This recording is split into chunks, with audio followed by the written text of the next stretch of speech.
Black hole हमेशा से हम इंसानों के लिए आकर्षण का केंद्र रहा है। जब से हमें ब्लैक होल होने का प्रमाण मिले हैं, हमें इनमें और भी दिलचस्पी आई है।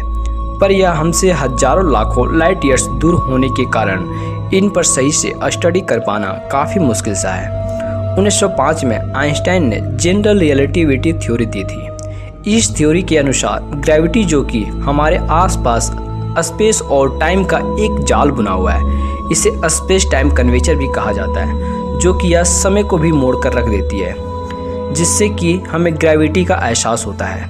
एग्जाम्पल के तौर पर आप सन को ही देख लीजिए। इसके अंदर इतनी मजबूत ग्रेविटी होती है जिसके कारण कई प्लैनेट्स इसके इर्द गिर्द चारों ओर चक्कर लगाने लग जाते हैं। जितनी अधिक ऑब्जेक्ट की ग्रेविटी होगी, वह उतनी ही मजबूती से चीज़ों को अपनी ओर खींचेगी। टैड जॉन की इस वीडियो में फिर से आपका स्वागत है। ब्लैक होल स्पेस में वह फ्लैश है जहां फिजिक्स का कोई भी लॉ काम नहीं करता है।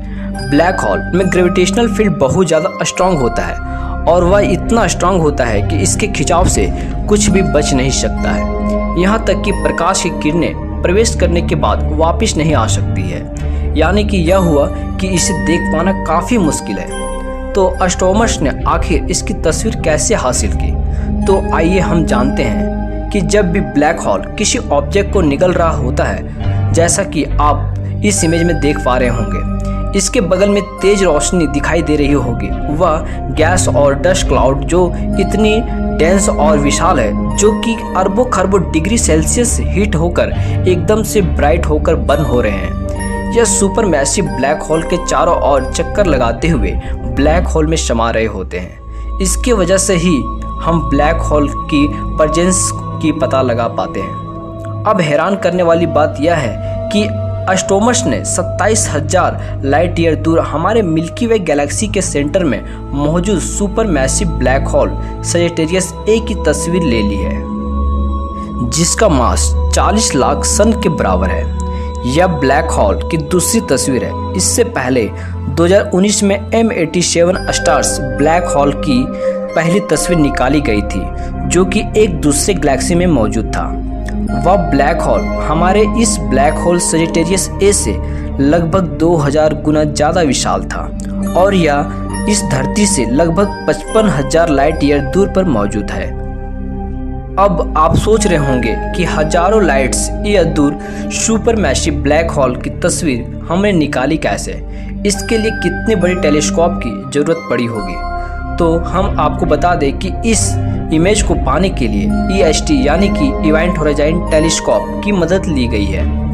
कई सारे टेलीस्कोप जिसको धरती पे अलग अलग जगह पे इन टेलीस्कोप को रखा गया है और यह एक साथ मिलकर एक अच्छी क्वालिटी की, जो पूरी समझ आने वाली पिक्चर होती है, ऐसी पिक्चर को तैयार करती है। यानी कि यह हुआ कि सारे टेलीस्कोप को हमने धरती में ही तब्दील कर दिया है। भले ही यह धरती जितनी बड़ी टेलीस्कोप तो नहीं है, लेकिन उस मुताबिक काम करती है।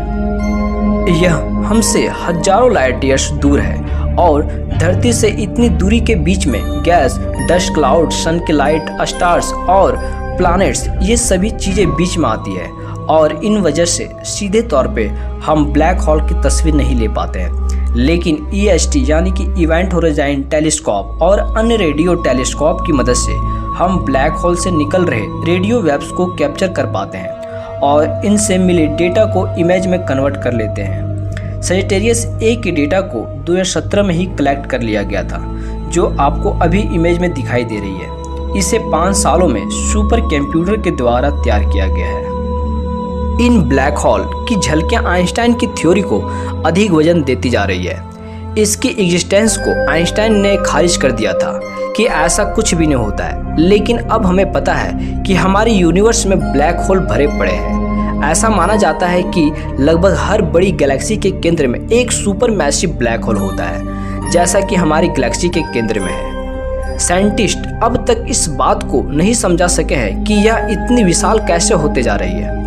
अभी तो बस शुरुआत है। अभी तो ब्लैक होल के बारे में बहुत कुछ समझना बाकी है। साइंटिस्टों के लिए अगली चुनौती यह है कि वो ब्लैक होल की बेहतर और क्लियर इमेज कैसे ला पाते हैं। हमें उम्मीद है कि आपको यह हमारी वीडियो अच्छी लगी होगी। मिलते हैं हमारी अगली वीडियो में।